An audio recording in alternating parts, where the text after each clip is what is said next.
नमस्कार, बहुत बहुत स्वागत करते हैं न्यूज 21 में आप सबका। आपके साथ मैं हूं रितिका पांडे। सबसे पहले देश भर में जितने लोग भी हमें देख रहे हैं देश और दुनिया से, सबसे पहले आप सभी को गुरु पूरब की बहुत बहुत शुभकामनाएं। साथ ही साथ आगामी तौर पे कहेंगे फिर सावन की भी बहुत बहुत शुभकामनाएं। जी हाँ, देखिए, गुरु बिन ज्ञान न उपजे, गुरु बिन मिटे न भ्रांत, जो गुरु चरणों में झुके उसी को मिले प्रभु का वेदांत। नमस्कार, मैं हूँ आपके साथ रितिका पांडे और आज है गुरु पूर्णिमा और सावन की कह सकते हैं शुरुआत भी हो गई। तो देखिए, कहा जाता है कि इस पर्व के बारे में कि महर्षि वेदव्यास जी जयंती के रूप में ये जो दिन है मनाया जाता है, जिन्होंने 4 वेदों की रचना और व्याख्या की थी। उन्हीं के शिष्यों को, उसके बाद उन्होंने अपने शिष्य को भी ये जो वेदों का ज्ञान दिया था, इसीलिए व्यास पूर्णिमा भी इस दिन को कहा जाता है।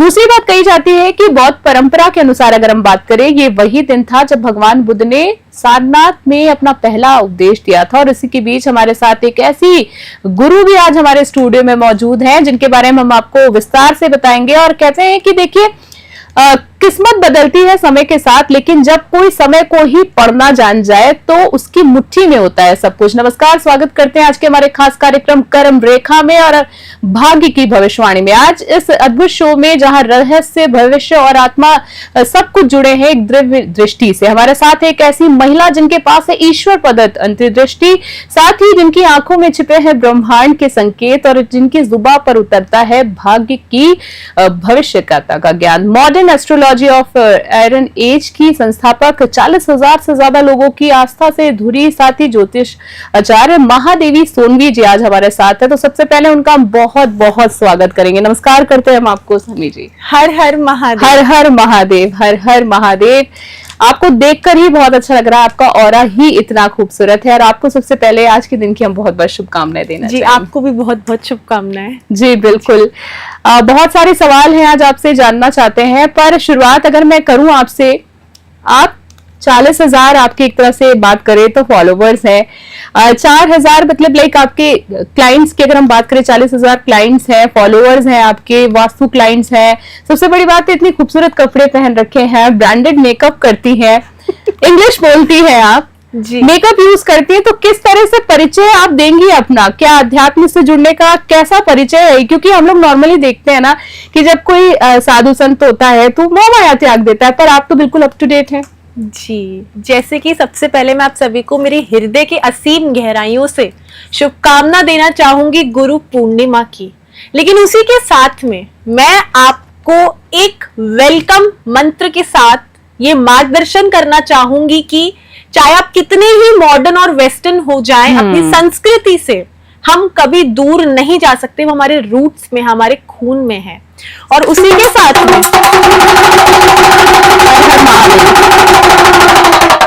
त्रयंबकम यजामहे सुगंधिम पुष्टिवर्धनम उर्वारुकमेव बंधनान मृत्यु मोक्षयमामृतात्। ओम नमः शिवाय। महामृत्युंजय मंत्र जो मैं आप सभी के सामने एक मार्गदर्शन कर रही हूं कि चाहे आप फॉरेन चले जाएं, चाहे आप इंडिया भारत में रहें, आप अपनी संस्कृति के साथ जुड़े हुए हैं, चाहे आप कितना ही मॉडर्न मेकअप और कैसे ही वस्त्र धारण कर ले, जो हमारे अंदर जो भी हमने अपनी शक्ति को स्थापित किया अपने इर्द गिर्द, और हमारी अंदर की आत्मा हमें कैसे उस चीज को आगे पहुंचाने के लिए मदद कर रही है, उसमें आप ऊपरी रूप से मोहिनी, जैसे कि विष्णु जी ने मोहिनी का रूप धारण किया था, कुछ टेम्पररी टाइम के लिए किया था, भस्मासुर को खत्म करने के लिए किया था। श्री कृष्ण को ही हम कहते कि उन्होंने ही रूप लिया था। लेकिन क्या वो उस मोहिनी के रूप में जैसे वो थे, क्या वो हमेशा ऐसे थे? नहीं, उनकी लीला तो गजब थी।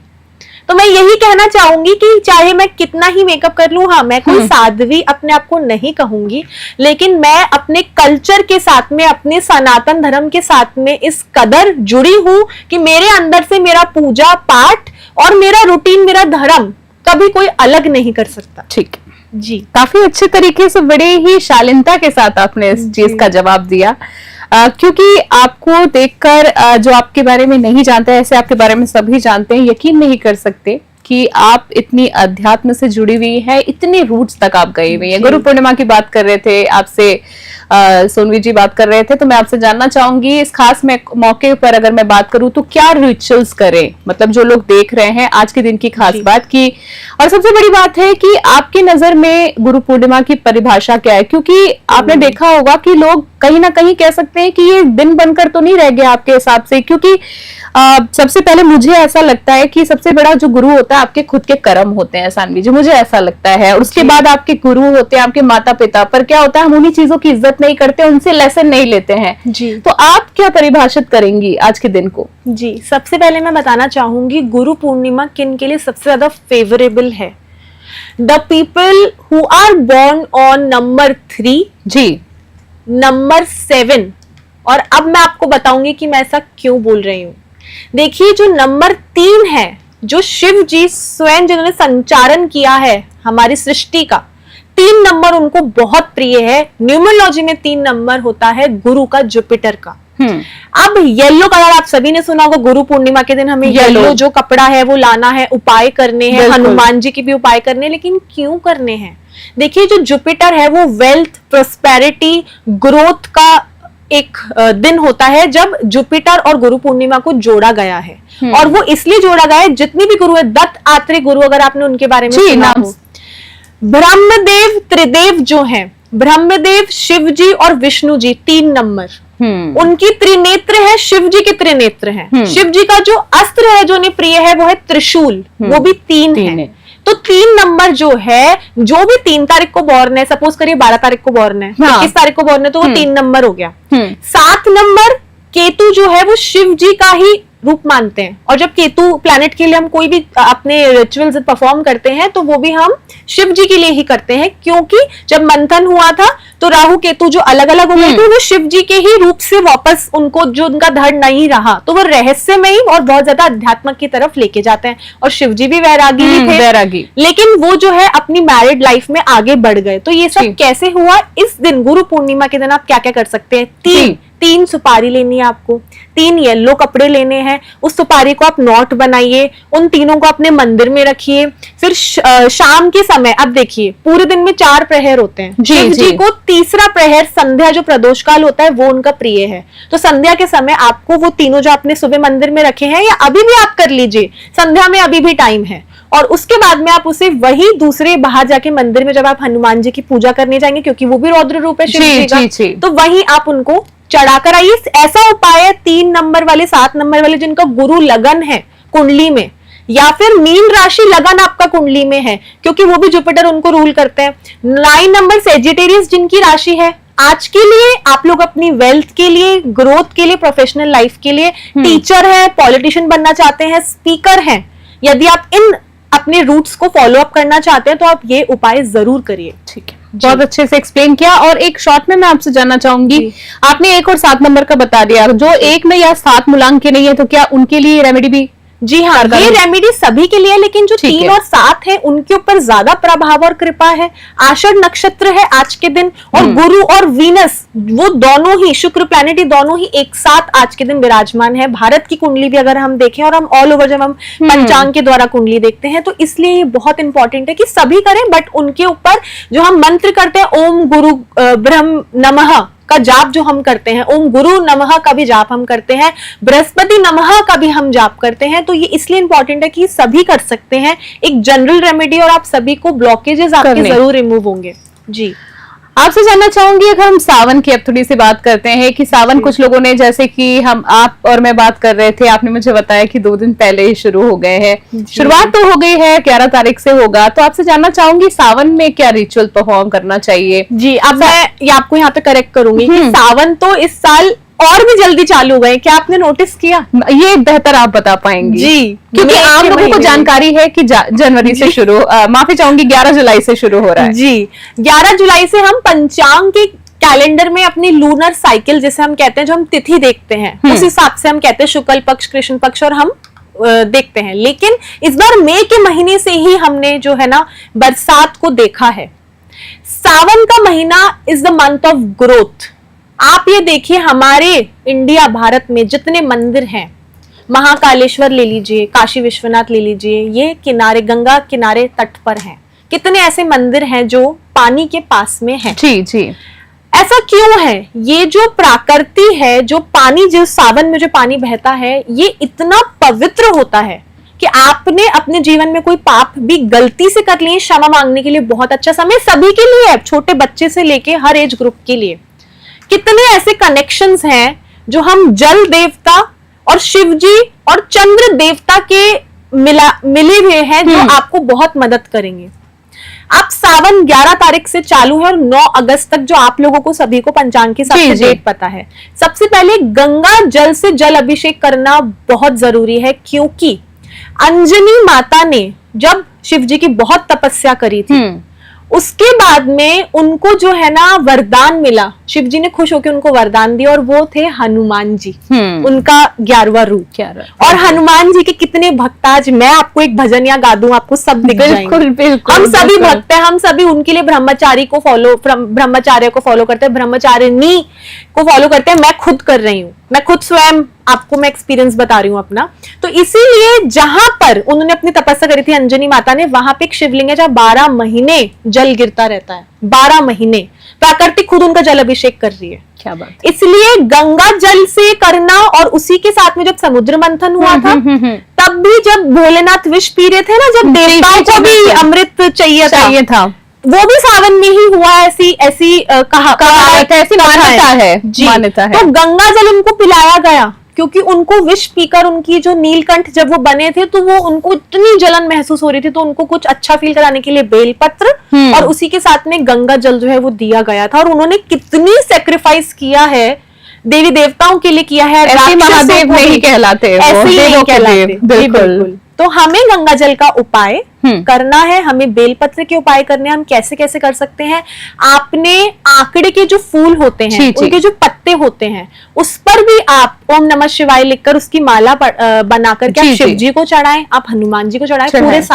पूरे सावन के 4 हफ्ते ही हम गिनते हैं ना, लेकिन यहाँ से बहुत लोग 16 सोमवार की भी शुरुआत करते हैं। 16 सोमवार पे भी मैं आपसे जरूर आऊंगी, आप इस बात को खत्म करें। अगर आपकी बात आप कुछ कहना चाहेंगी? जी, मैं सभी के लिए बोलना चाहूंगी कि सावन का जो महीना है वो इतना पवित्र है, ऐसी शक्तियां हमारे इर्द गिर्द होती हैं। आप कुछ भी बोलेंगे वो पूरा हो जाएगा। आप मैनिफेस्टेशन टेक्निक्स को जरूर फॉलो कीजिए, जो भी लोग मैनिफेस्टेशन करते हैं। जी, मैनिफेस्टेशन टेक्निक तो वैसे भी बहुत कारगर है, पर जैसे कि सोनवी जी ने माफी चाहूंगी बताया कि इस दौरान आप कर सकते हैं। 16 सोमवार की आप बात कर रही थी कि ऐसा कहा जाता है ना कि सोनवी जी की 16 सोमवार का व्रत रखो, महादेव ज्यादा प्रसन्न होते हैं, जल्दी सुनते हैं, मनचाहा वर मिलता है आपको। तो डिवोर्स केस क्यों होते हैं? ये आपका जो सवाल है मुझे बहुत अच्छा लगा, क्योंकि मैं आपको कुछ बताने वाली हूँ। काली माता का जो रूप है, दुर्गा माता, पार्वती माता, है ना, काली माता का जो रूप है, वहां पे उनको दिखाया गया है कि वो शिव जी भी उनके नीचे आए और उनको शांत किया। काली माता के आगे कोई भी माता जो है, कोई भी उनका जो रूप है वो नहीं टिक सकता, यानी कि वो अकेली हैं। वो एनर्जी में मस्कुलिन फेमिनिन एनर्जी दोनों है, वो उनको कंप्लीट कर दिया उन्होंने। लेकिन यही अगर हम पार्वती और शिव जी की बात करें, तो मस्कुलिन और फेमिनाइन एनर्जी को मिलाया गया और फिर कंप्लीट किया। और उन्होंने कहा मैं तभी आशीर्वाद दूंगा जब आप विवाह करोगे। आपका जीवन संपन्न है, अगर आपकी जो आत्मा है वो दूसरी आत्मा से जुड़ गई है, तो इस जन्म में मैं आपको जरूर अपना आशीर्वाद दूंगा, चाहे मैं नहीं दिख कर दूं, किसी और द्वारा दूं।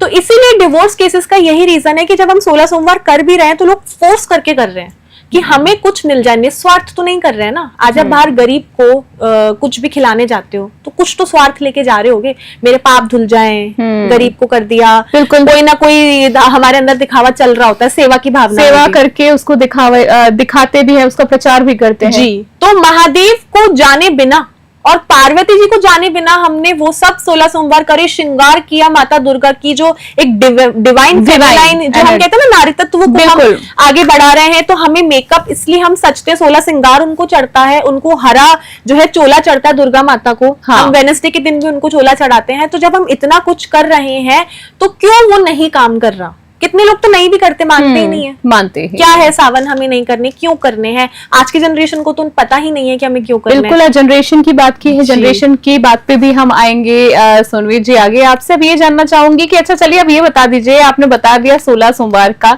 उसके पीछे का आपने एक लॉजिकल रीजन अगर हम बात करें तो वो भी बताया। अब ये सीधा सीधा बता दीजिए, जिसकी शादी नहीं हो रही है, जिसके बच्चे नहीं हो रहे, वो क्या उपाय करे, और जिसकी नौकरी नहीं लग रही है जी। तो सबसे पहले सावन में हम एक जल जो लोटा चढ़ाने की हम बात करते हैं, उसी के साथ में पंचामृत उनको बहुत प्रिय है। और जैसे कि मैंने आपको सुपारी और बेलपत्र की बात बताई, उनमें भी विराजमान होती हैं लक्ष्मी देवी। तो इसलिए हम कहते हैं कि ये सभी कुछ आपको जो है शिवलिंग पे चढ़ाने हैं। काले तिल भी आपको चढ़ाने हैं जब आप सुबह वहां जाते हैं। बेलपत्र जो है वो खंडित नहीं होने चाहिए, वो भी आपको गंगा जल के साथ में उनको चढ़ाना है। चंदन से उनका पूरा श्रृंगार कीजिए, उनको फल से आप उनका श्रृंगार कर सकते हैं। बहुत कुछ जो है शिव जी को चढ़ता है। लेकिन अगर आप ये नहीं कर पा रहे और आप कह रहे हैं मुझे शादी करनी है, तो शिव जी आपको देखेंगे, आपके पेशेंस, आपकी परीक्षा लेंगे, आपको टेस्ट करेंगे। तो आप उनके ये जो सावन का समय है, ऐसा संकल्प लीजिए। लोग संकल्प नहीं लेते हैं, लोग बस शुरू कर देते हैं कि आज से हम अपने व्रत चालू कर रहे हैं, आज से हम करें। नहीं, आपको संकल्प लेना है, आपको किताब पे लिखना है। 16 सोमवार की जो कथा की किताब है उसमें शुरू में ही बहुत से श्लोक लिखे हैं, और वो इसलिए लिखे कि हमें वरदान मिले, कले कलेश नहीं हो, हमारा व्यवसाय अच्छा चले, हम व्यायाम भी करें, हमारी हेल्थ भी अच्छी रहे, और हमें बच्चा भी प्रदान हो, संतान भी प्रदान हो। संतान की प्राप्ति के लिए भी वो सब करते हैं, व्रत करते हैं, निर्जला व्रत भी करते हैं, लेकिन उनको फॉलो करना वो जानते ही नहीं है। कि जब हम शिवलिंग पे जल चढ़ाने जाते हैं तो गणेश जी उनके एक तरफ होते हैं, अशोक सुंदरी उनकी बेटी है, कार्तिकेय है, उनको भी जल चढ़ाना है। फिर शिवलिंग से जो जल उतर रहा होता है वो आपको लेके आना होता है, उसको पीना होता है। कितनी ऐसी चीजें हमें फॉलो करनी है जो प्रॉपरली नहीं करे। एक ये भी रीजन है, जैसे कि आपने बोला डिवोर्स क्यों हो रहे हैं। और उसी के साथ में आज की जनरेशन को स्कूल जाने से पहले मंदिर जाना चाहिए, क्योंकि मैं भी यही करती थी कि स्कूल जाने से पहले मैं थाली रेडी करती थी, मैं शिवलिंग पे अपना जो है मैं पूरी अपनी क्रिया करने जाती थी कि हाँ मुझे पूजा पाठ करने, और फिर मैं स्कूल जाती थी। तो मैं आज की जनरेशन को बोलती हूँ अभी से स्टार्ट कर लो, अभी से स्टार्ट कर लीजिए। आगे जाके आपको शादी करनी है और संतान प्राप्ति चाहिए। संतान और शिव जी ही क्यों संतान प्राप्ति के लिए, शिव जी ही क्यों हो रहा है शादी के लिए शिव जी क्यों? क्योंकि पार्वती जी ने उनको वैराग्य से गृहस्थ जीवन में वो लेकर आई, इतनी पूजा तपस्या। और अंजनी माता को भी उन्होंने जो है वरदान दिया था, और वो भी हनुमान जी देव, सीधे देव पैदा हुए हैं। तो इसलिए हमें शिव जी की ही सावन में पूजा करना बहुत इम्पोर्टेंट, महत्वपूर्ण एक स्थान है चीजों का। थोड़ा सा अलग सा सवाल है, पर ये बनता है, दिल को झकझोरने वाला भी सवाल है कहीं ना कहीं। कोई ऐसी पूजा होती है क्या जिससे देश में भ्रष्टाचार खत्म हो जाए, दुष्कर्म जो महिलाओं के लिए है वो खत्म हो जाए? मुझे अगर ऐसी कोई पूजा है तो बता दीजिए, शायद हमारी जनता को कोई जवाब मिल जाए। क्योंकि जी ये कब बंद होगा और कैसे बंद होगा, कोई विशेष? जी, हमारे देश में बहुत से संत महात्मा हैं, और हमारे देश में बहुत सारे मोटिवेशनल स्पीकर भी हैं जिनको हम साध्वी भी बोलना पसंद करते हैं, बट वो कहते हैं हम साध्वी नहीं है, हम तो भाई वैराग्य जीवन नहीं जी रहे, हम गृहस्थ जीवन जी रहे हैं। और ऐसे राम भद्राचार्य जी को आप ले लीजिए, ऐसे बहुत से जो है संत महात्मा हैं, तो उनके द्वारा भी बहुत सी पूजा करी जाती है। कितने तो ऐसे संत महात्मा हैं जो हमें सच बता देते हैं हमारे बारे में, लेकिन वो हमारे देश के बारे में नहीं बोल पाते। इतना अनप्रिडिक्टेबल है अभी भी कि भगवान ने हम किसी में से हमको ये शक्ति नहीं दी है कि हम उन चीजों को रोक सके, लेकिन उसका इफेक्ट हम मिनिमम कर सकते हैं, मिनिमम कम कर सकते हैं कि वो जो होने वाला है वो बच जाए। आज ही मैंने न्यूज देखी, गुजरात में पुल जो टूटा था जी, और उसी के पहले मैंने गुजरात के बारे में एक न्यूज और सुनी थी। अभी सावन भी, और पहले आंधी तूफान से बहुत कुछ हो रहा है। बिल्कुल लगातार आप ये देखिए, जब समुद्र मंथन हुआ था तो इससे बुरा तो कुछ नहीं हुआ था ना। समुद्र मंथन ही एक ऐसी बहुत बड़ी चीज थी जो ऐसी ही थी जो अभी हमारे साथ हो रहा है। कह रहे हैं मंगल के साले कलयुग है, लेकिन कुछ रिपीट हो रहा है जो हम लोग साइन को नहीं पकड़ रहे हैं। जी बिल्कुल। तो हमारे जो दुष्कर्म है, भ्रष्टाचार है, करप्शन है, जो मंगल हमें शिफ्ट करा रहा है, बहुत लोगों की अभी पोजीशंस ऑफिशियल्स की होने भी वाली है। मैंने बहुत से प्रेडिक्शंस भी दिए और आगे भी होने वाली, जो राजस्थान में स्पेशली होगी, जो मैंने बताया। तो मैं कहना चाहूंगी कि समुद्र मंथन में जब देवी देवता जब मंथन कर रहे थे, बहुत से रत्न बाहर आए, तो एक घोड़ा भी बाहर आया। तभी से जो हॉर्स आप देखते हो ना, हॉर्स 7 हेड हॉर्सेस की हम जो है ना फोटोज लगाते हैं, घर में भी लगाते हैं कि बहुत लकी है। तो घोड़े की या हम फीमेल हॉर्स मेयर की पूजा करते हैं। शादी जब हमारे घरों में हो रही होती है ना, सबसे पहले आपको उनकी पूजा करनी है। मैं कहूं आप सभी को, आप नवग्रह शांति की पूजा करें। अश्विनी नक्षत्र केतु से जुड़ गया है, तो वैसे भी आगे अगर आप एस्ट्रोलॉजी से कनेक्ट करना चाहें तो मैं कहूंगी कि लाल कपड़े के साथ साथ माता दुर्गा जो उनका रूप है, और उसी के साथ में हॉर्स की आप जो है पूजा करिए, और नवग्रह शांति की नहीं भी करेंगे तो आप उनके मंत्र जाप करिए, क्योंकि यही बहुत जरूरी है ताकि आने वाली जो हमारे जो भी वॉर्स हमें और फेस करने हैं वो थोड़े कम हो जाए, क्योंकि उनका जो सिग्निफिकेंट है वो ऐसा है कि वो आप किसी मूर्ति की पूजा कर लीजिए लेकिन उनकी जरूर आपको करनी चाहिए। आपने राजस्थान के लिए कुछ प्रेडिक्शन की बात कही, ज्यादा समय नहीं लूंगी आपका, छोटे में क्या कहना चाह रही हैं? देखिए, मैंने कहा था मेरे लास्ट इंटरव्यू में कि भजनलाल शर्मा जी की भी कुछ न्यूज़ेस आई थी, जैसे कि हमने देखा, और काफी चीजें बहुत बदली भी हैं। तो मैंने कहा था कि दिवाली के पहले, यानी कि जब हम अंधेरे से रोशनी की तरफ जाने वाले होंगे, तब ऐसी कुछ पोजीशंस हैं जो लोगों की परमानेंट बनी हुई है बहुत सालों से, उन्हीं की पोजीशन चेंज होकर कोई नया इंसान आने वाला है, हमारे रूल्स और रेगुलेशंस प्रिंसिपल्स चेंज होने वाले हैं। एक तो मैंने ये प्रेडिक्शन पहले भी दी थी और अभी वो हो भी रहे, उनके मुख्यमंत्री बनने की। जी, और उसी के साथ में ये तो एक है, मैंने आपको बताया नोटबंदी हुई थी 2016 में, 2016 और 17 के बीच नोटबंदी हुई थी। वो बहुत सडनली हुआ, मार्स सडनली चीजों को कराता है जो आपने उम्मीद नहीं करी होगी, दूर दूर तक आपको उम्मीद नहीं, और जो अभी चीजें हो रही है वो दूर दूर तक उम्मीद अलग है। तो यहाँ पर भी कुछ ऐसा डिसीजन होगा जिससे हमारी फाइनेंशियल स्थिति जो है ना उसको ठीक करने के लिए, जितना हम कर्जे में है हमारा भारत, उसको ठीक करने के लिए फिर से एक डिसीजन आने वाला है जो दिवाली के पहले आ जाएगा और होगा।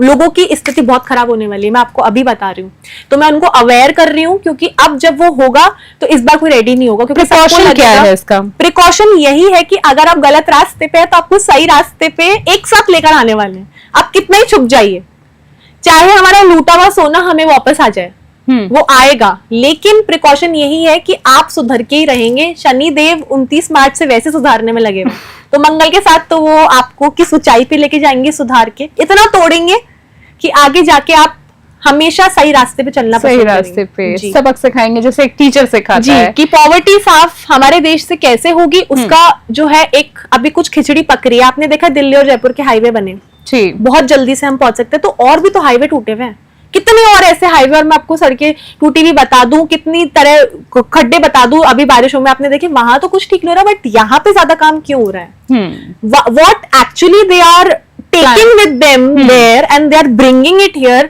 what they are doing, जो एक खिचड़ी पकड़ी है वो कभी ना कभी तो बाहर आएगी। चलिए, उम्मीद करते हैं, और हमारे दर्शक भी देख रहे हैं, तो आने वाला वक्त बताएगा जी। साथ में आपसे जानना चाहूंगी modern astrology of iron age, जिसे आप कलयुगी ड्रोन एज भी कहती हैं आपकी भाषा में जी, आप उसकी संस्थापक भी हैं जी। तो क्या मायने इसके, पारंपरिक ज्योतिष से किस तरीके से अलग माने इसको सोनवी जी? एस्ट्रोलॉजी कर्म कांड की बात करें, अर्थ कर्म मोक्ष की बात करें, तो कुंडली से रिलेटेड होता है, ये क्या कुछ है क्या? और सबसे बड़ी बात एक मैं जो बहुत तीव्र तरीके से आपसे जानना चाहूंगी, क्या कुंडली को भी बदला जा सकता है? जी देखिए, सती माता और शिव जी की विवाह नहीं हो रहा था, तो भृगु ऋषि ने कहा था कि नहीं हो सकता, कुंडली में लिखा है, कुंडली में लिखा है कि नहीं हो सकता।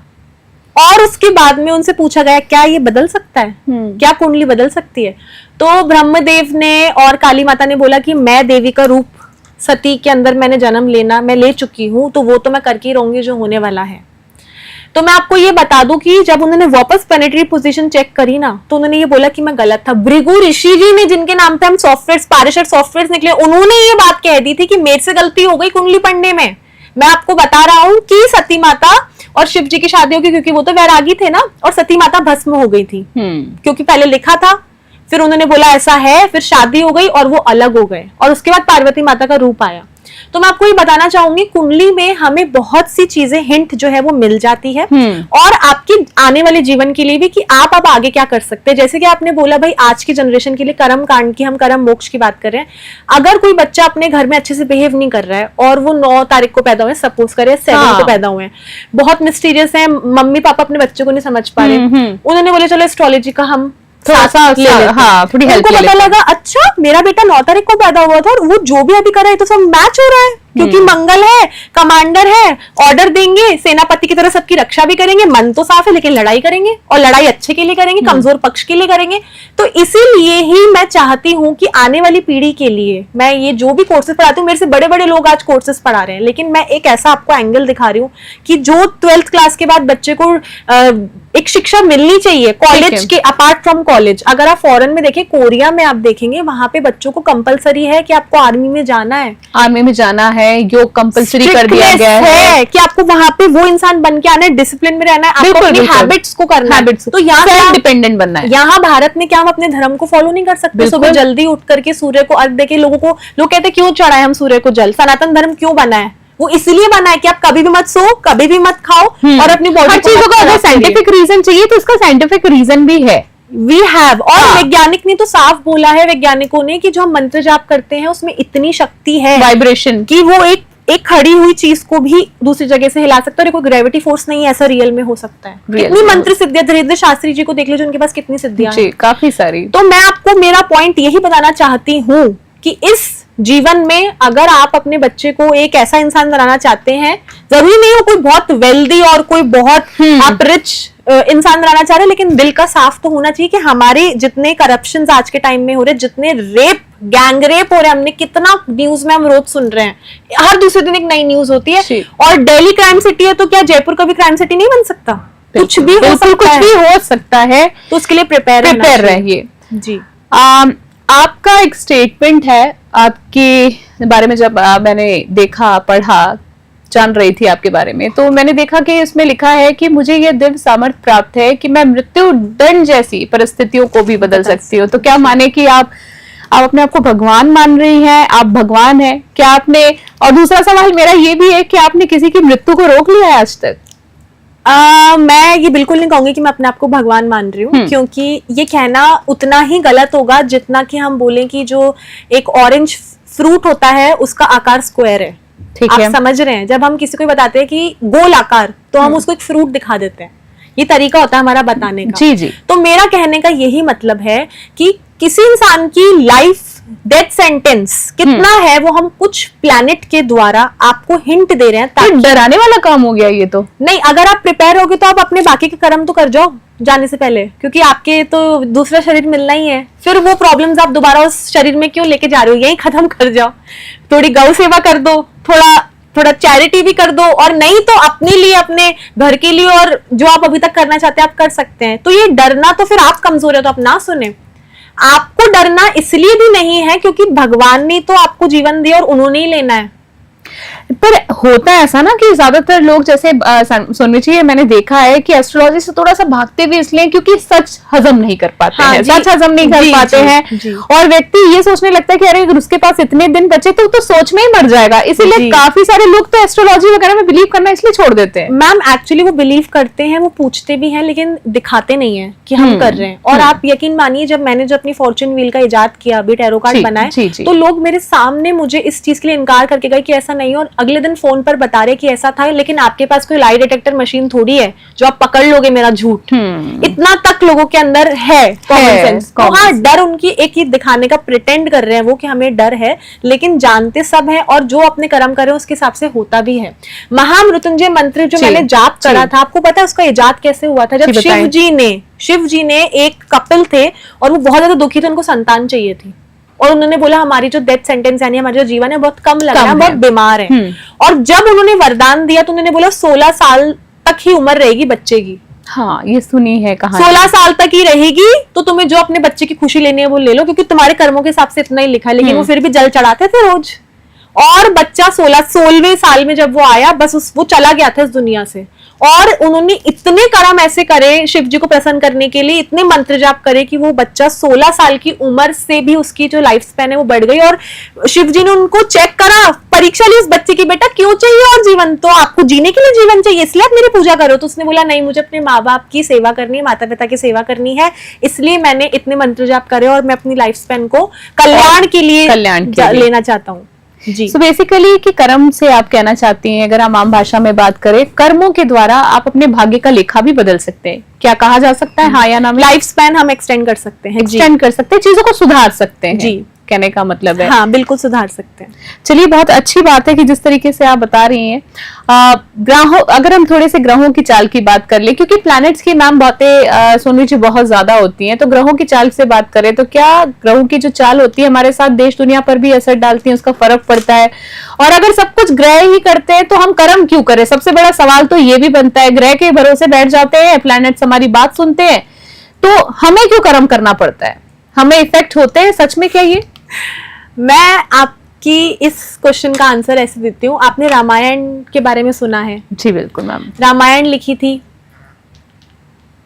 रामायण लिखी गई बिल्कुल थी। बिल्कुल।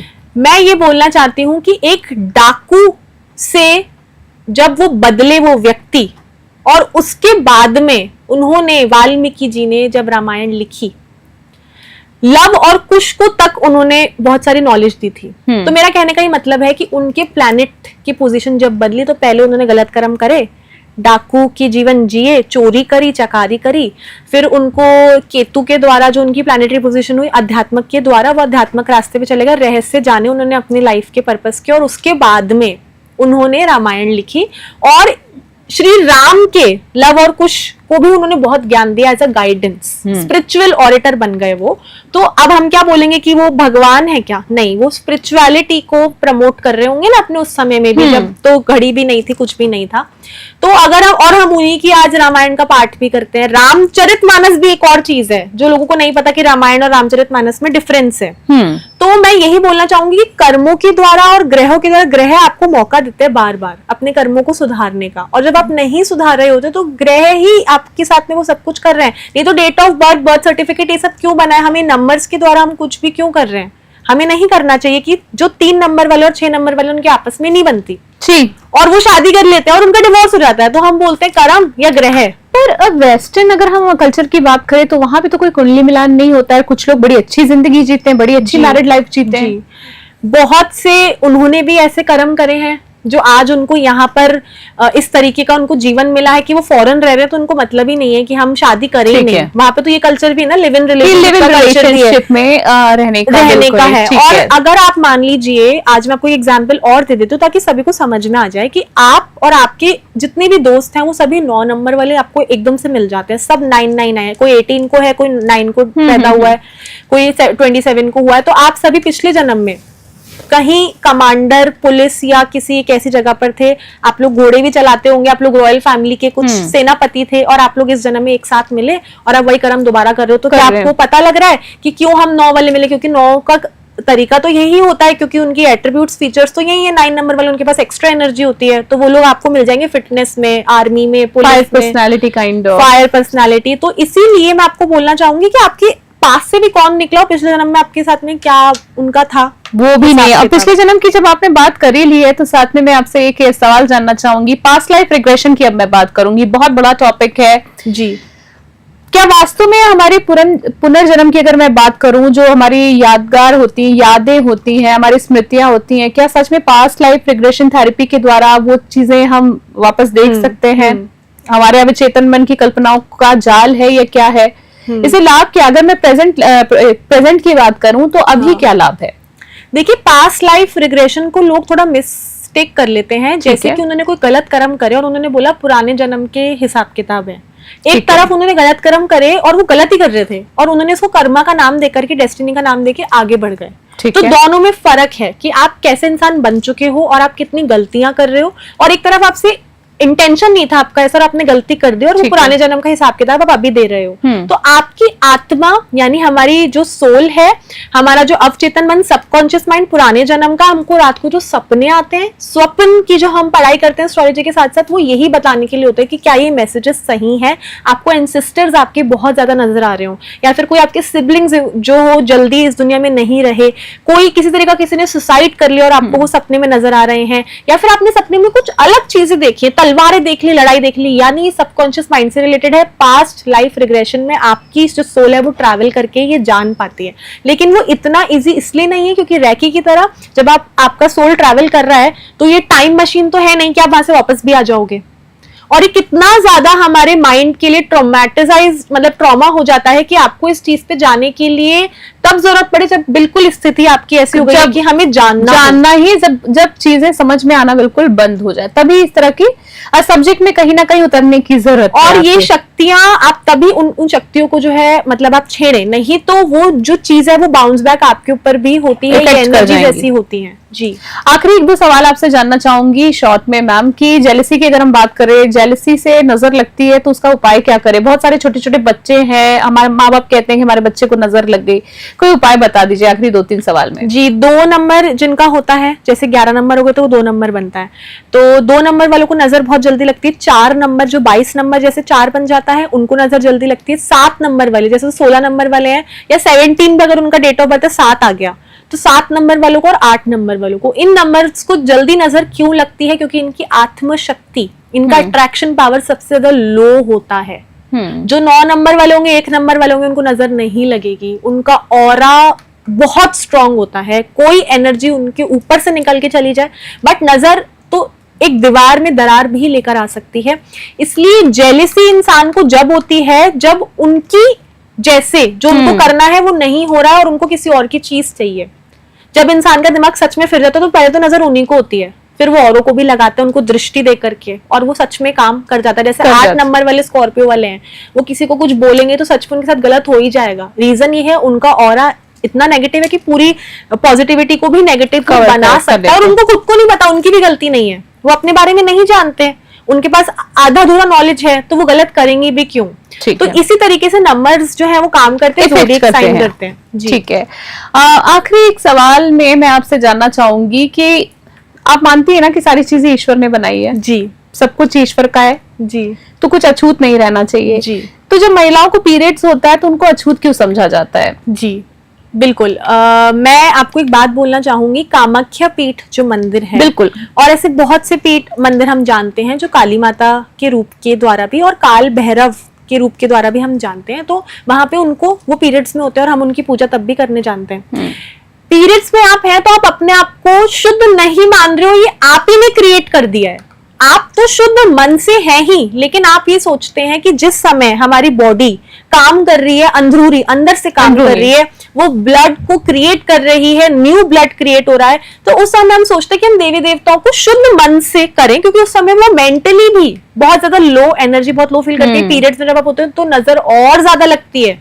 मेंटली आपको इतने मूड स्विंग्स होते हैं कि आपको गुस्सा तो आ गया, अपने डिसीजंस भी गलत ले लिए जो लाइफ के लिए थे, आप जॉब छोड़ दी आपने एक इतने से मूड स्विंग्स के पीछे, तो क्यों हम देवी देवताओं को उस समय पर पूजे? तो ऐसा नहीं है कि आप मंदिर नहीं जा सकते, आप मन से भी कर रहे हैं, ये हमारी ही एक रास्ता है। जी, जी। एक आखिरी सवाल आपसे जानना चाहूंगी, एक बहुत बड़ा सवाल है जी, आस्तिक और नास्तिक लोगों में क्या फर्क है? क्या आस्तिक लोगों को भगवान का आशीर्वाद मिलता है और जो बेचारे नास्तिक होते हैं, जो पूजा पाठ नहीं कर सकते, उनको जीने का ही हक नहीं है, हम ये मान लें? जी, कुछ ऐसे नंबर्स हैं और वो नास्तिक इसलिए बन जाते हैं क्योंकि वो अपनी लाइफ में बहुत स्ट्रगल फेस करते हैं, क्योंकि उनका लिखा होता है स्ट्रगल चैलेंज करना, तो वो इतनी पूजा पाठ शुरू में या तो कर चुके होते हैं या फिर बिल्कुल भगवान की कॉलिंग उनको नहीं है, यानी कि भगवान ने उनको नहीं चुना, यूनिवर्स ने, ब्रह्मांड ने उनको नहीं चुना है, तो वो क्या सोचते हैं कि हम नास्तिक हैं, बट एक्चुअल में वो उससे भी बड़े आस्तिक होते हैं, एक आस्तिक से भी ज्यादा आस्तिक। तभी मेरा ये सवाल था, उनका जो कनेक्शन है एनर्जी से, ब्रह्मांड से, त्रिदेव से, ऐसा कनेक्शन है कि ब्रह्मा विष्णु शिव जी को वो एक साथ प्रसन्न करने की कैपेबिलिटीज उनमें होती हैं, इसलिए ऐसा कुछ भी नहीं है। बहुत ऐसे नास्तिक मेरे पास एस्ट्रोलॉजी के माध्यम से जानने आता है, जब वो जान जाते हैं तो वो एक्चुअली खुश होके जाते हैं, जिस तरीके की हेल्प उन्हें मेरे द्वारा मिल रही है, तो वो सच में स्ट्रेस में और रोते हुए ही आते हैं, but they are very happy when they came to know कि हाँ हम गलत नहीं, क्योंकि उनको भी लगता है हम नास्तिक है तो हम गलत है, हम भगवान की पूजा नहीं कर रहे, लेकिन ऐसा कुछ नहीं। सबसे ज्यादा 7 जन्म उनका होता है। जी जी जी। सोनवी महादेव, सोनवी जी, सबसे पहले तो आपको बहुत बहुत धन्यवाद देना चाहेंगे। सबसे बड़ी बात है, बड़ी बेबाकी से कुछ सवालों के जवाब आपने जो जिस तरीके जितनी सरलता से दिए, हमारे दर्शकों को उम्मीद करती हूँ बहुत पसंद आया होगा, और कोई भी ऐसा एक टॉपिक आज के इंटरव्यू में नहीं छूटा है जिसे सोनवी जी ने कवर ना किया हो, हमने पूछने का प्रयास ना किया हो, तो बहुत बहुत धन्यवाद और आपके उज्जवल भविष्य की बहुत शुभकामनाएं। ईश्वर आपको बहुत ताकत दे कि ऐसी लोगों की जिंदगी आप संवारते रहे, और फिर किसी चर्चा में हम चाहेंगे कि आपसे स्टूडियो में हमारे मुलाकात हो। आज के लिए आपका बहुत बहुत धन्यवाद देना चाहूंगी। हमारे साथ महादेवी सोनवी जी ज्योतिषाचार्य हमारे साथी। देखिए, कहते हैं ना, भविष्य लिखा जा चुका है लेकिन उसे समझना ही असली शक्ति है। आज आपने जाना कि सितारे से चमकते नहीं है, वे रास्ता भी दिखाते हैं, और इसी रास्ते की सबसे सच्ची रहनुमा हमारी अपनी ज्योतिष आचार्य सोनवी जी, जिन्होंने हर सवालों के बेहतरीन तरीके से आज जवाब दिए हैं। अगर आप भी अपने जीवन की उलझनों का जवाब ढूंढ रहे हैं तो याद रखिए, समाधान कहीं और नहीं है बल्कि आपके ही भीतर है। इस दिव्य यात्रा से जुड़े रहिए हमारे साथ। अगली बार हम फिर मिलेंगे कुछ और रहस्यों, कुछ और उत्तरों और कुछ चमत्कारी अनुभवों के साथ। तब तक के लिए ज्योतिष की ज्योति से अपने जीवन को प्रकाशित करते रहिए। मैं हूं ऋतिका पांडे। नमस्कार, जय हिंद, जय भारत।